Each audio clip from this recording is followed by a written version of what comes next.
The fall of Andrew Mountbatten Windsor may well trigger the biggest constitutional crisis in recent British history. As the brother of the King, Andrew has spent his life surrounded by servants, aides, royal family members and government officials, and as allegations of his involvement in Jeffrey Epstein's trade in young girls and women swirl, it's hard to believe that, if they turn out to be true, those around Andrew knew nothing of what he's alleged to have been doing. Any sense of a cover-up or protecting Andrew from the consequences of his alleged actions could spell the end of the monarchy. But some don't see it that way. Veteran BBC journalist Jonathan Dimbleby is also the King's friend and biographer. He spoke to the BBC after Andrew's arrest on Thursday. He is the King's brother, and I wonder what you think about the damage that this does to the royal family, to the monarchy. I don't think that it damages the monarchy. I think we have to separate the notion of a family from the institution of the monarchy. I think it's very important. It's very easy to align the two. And I have to say in parentheses, I think that the former Duke of Edinburgh used the most unfortunate phrase when he talked about the family business. It's not a family business, first of all. Secondly, if you take the individuals, the senior, he mentioned, the King mentioned, didn't he, that all the family would continue to help. If you think of the Prince and Princess of Wales, the Princess Royal, the Duke of Edinburgh, they are all doing their duties. They will individually have feelings about this. I do not see that because one member of the royal family has been arrested, maybe, we don't know, maybe charged with a very serious offence, that brings the institution in disrespect. On the contrary, it demonstrates that the institution is functioning. In one way, Dimbleby is right. The institution is functioning, and that's because the single job of the monarchy is to sustain itself at whatever cost. This time, the cost is Andrew. But for years, it may have been girls and young women. I'm in London. I was so young. Ghislaine woke me up in the morning and said, "You're going to meet a prince today." I didn't know at that point that I was going to be trafficked to that prince. And then that night, Prince Andrew came to her house in London, and we went out to Club Tramp. Prince Andrew got me alcohol. It was in the VIP section. I'm pretty sure it was vodka. Prince Andrew was like, "Let's dance together." And I was like, okay. And we leave Club Tramp, and I hop in the car with Ghislaine and Jeffrey, and Ghislaine said, "He's coming back to the house, and I want you to do for him what you do for Epstein." I just couldn't believe it. I couldn't believe that even royalty were involved. That was Virginia Giuffre in 2019, recounting her allegations of being trafficked to Andrew by Jeffrey Epstein and Ghislaine Maxwell in 2001, when she was just 17 years old. She claimed that on 3 separate occasions, Andrew raped her, including in 2001 in London. Andrew, of course, has denied all of those claims. In a 2022 civil suit brought by Giuffre against the then prince, though, Andrew settled for an undisclosed amount, stipulating that the settlement was not an admission of guilt. Later reports would put the settlement at around £12 million. So where did he get that cash from? Well, it seems to have been a family affair.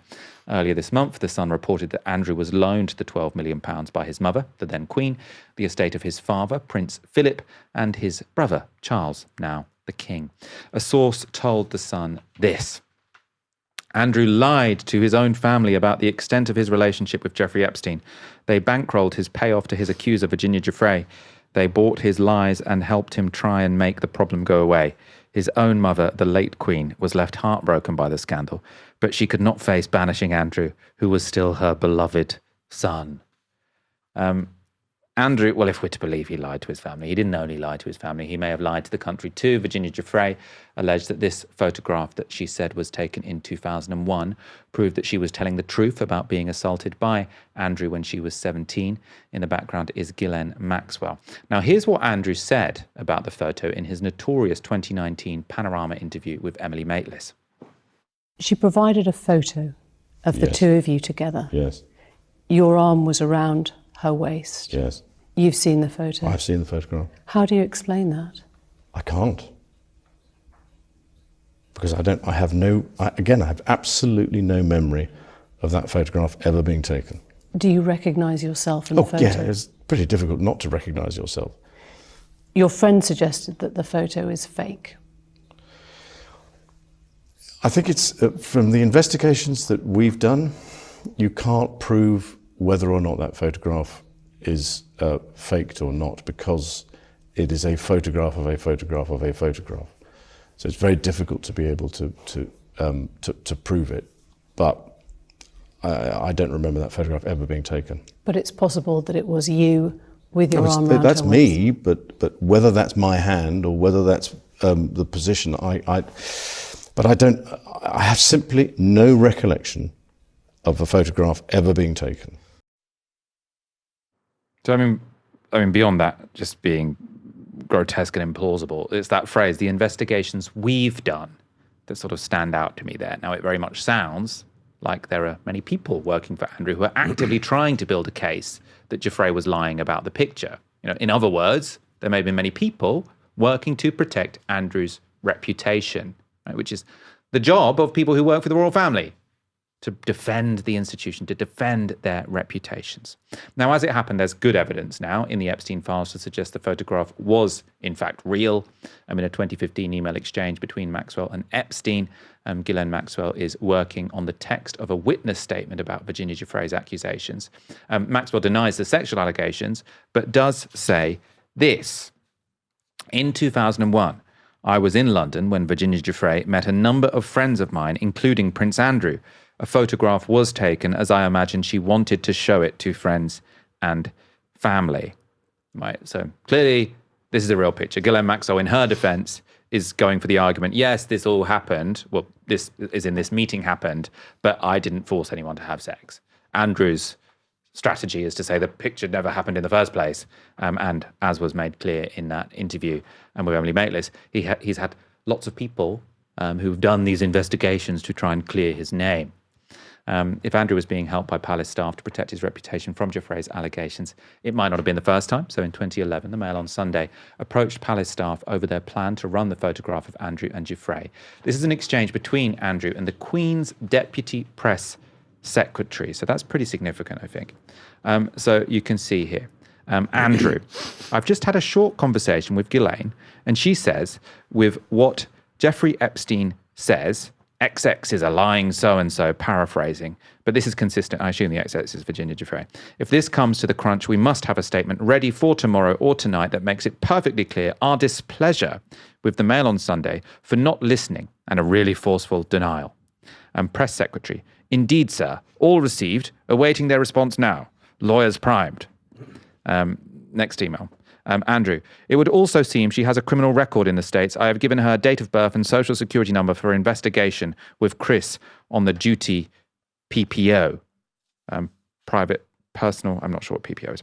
Then the press secretary says, the Mail on Sunday have now come back to us and say they will make no reference to any sexual impropriety. This is a good start, but we need to know what they will run instead. If it's simply that you met this woman, well, frankly, as in sort of frankly, that's ridiculous. So this is the official royal staff trying to, I suppose, support Andrew and I think pressure really the Mail on Sunday to make their stories more favourable towards Andrew. We know how the royal press works. They sort of say, if you write this about us, we won't give you any more access. So the idea this sort of had nothing to do with the royal family, to me, doesn't bear, it's not credible, basically. Andrew, this is interesting. Andrew immediately forwarded that entire exchange to Jeffrey Epstein. So that's why we have them in the Epstein files, because he forwarded this information to Epstein. Of course, this is long after he was convicted of sex offences. I mean, it appears on the surface to show not only the Queen's press secretary negotiating with the Mail to stop them running a photo of Andrew, an alleged sex trafficking victim, but also Andrew asking a personal protection officer, that's what the PPO was, a member of the Met Police to investigate Giuffre. We don't know if the officer ever did, but Andrew doesn't appear to have been afraid to ask. This is a man very much used to getting his own way. Other Met protection officers have a few stories to tell about Andrew. In 2022, 60 Minutes Australia interviewed Andrew's former protection officer, Paul Page, who gave this account of young women frequently visiting the then Prince. A lady would turn up, she would say, I'm here to see Prince Andrew. We would call his valet or his footman.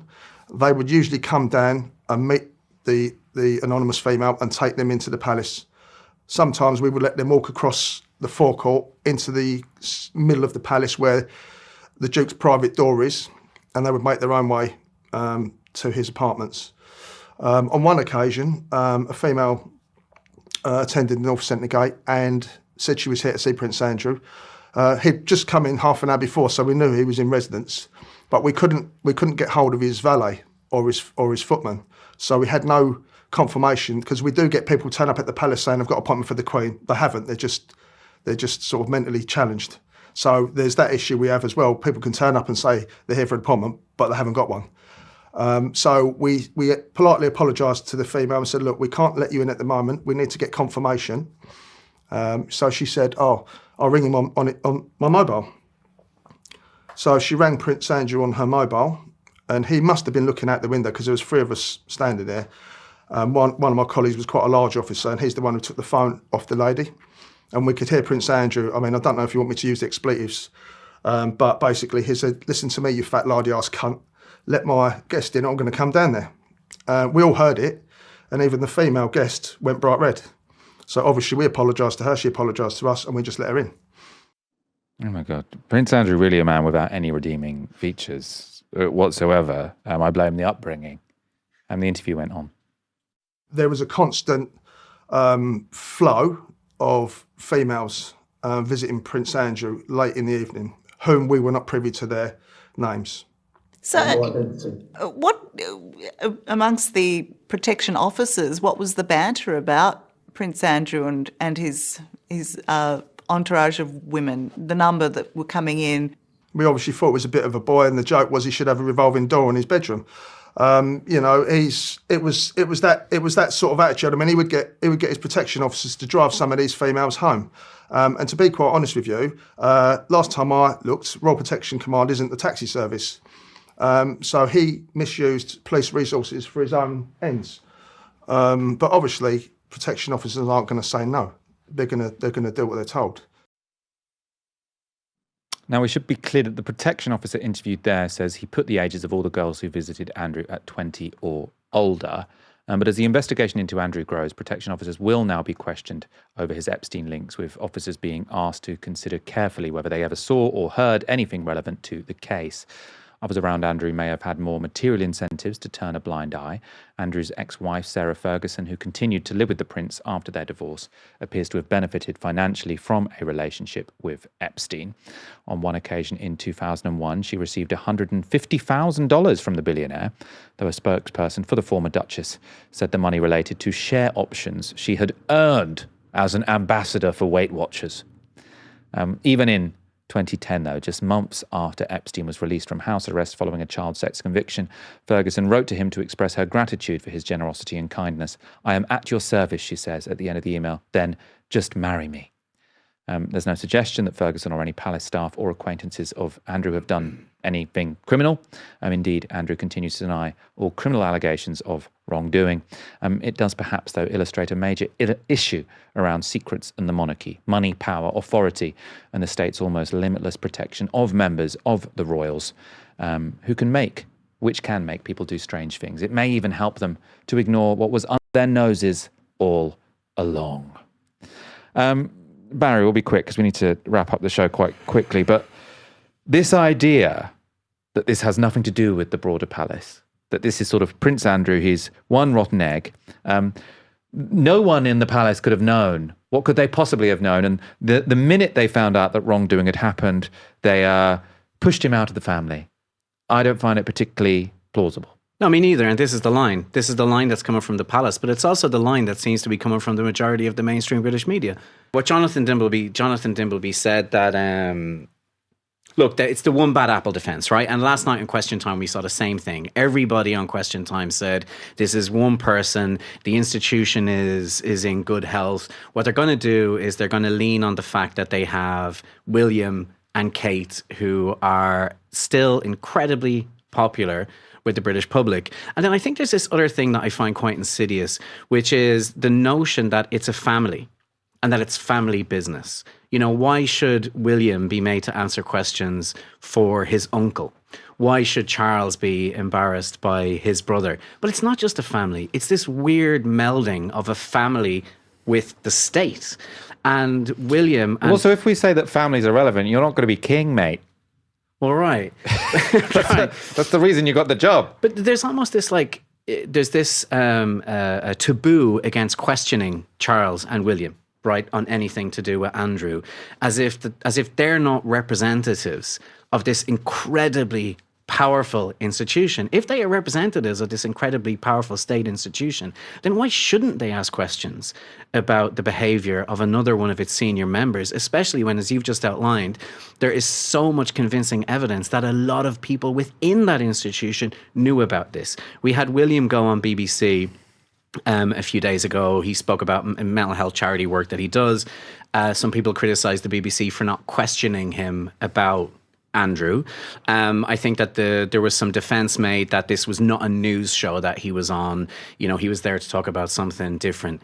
Listen, I'm a journalist. You're a journalist. Think about this. There's a massive story to do with Andrew Epstein, the arrest, everything. William is at BBC.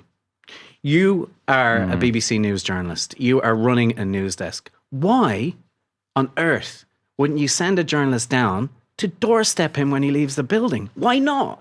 I mean, why is that absurd? But as I say it, I know that it will never, ever happen. The BBC would never, ever do that. Why not? That is journalism. And again, as the public face of a really powerful institution alongside alongside King Charles, I do not see why William and Charles should not be made to answer questions, because this is not a story about, the playboy uncle. This is a story about a powerful institution, and there are questions to be answered about what it knew and when it knew it. Yeah, I keep saying this.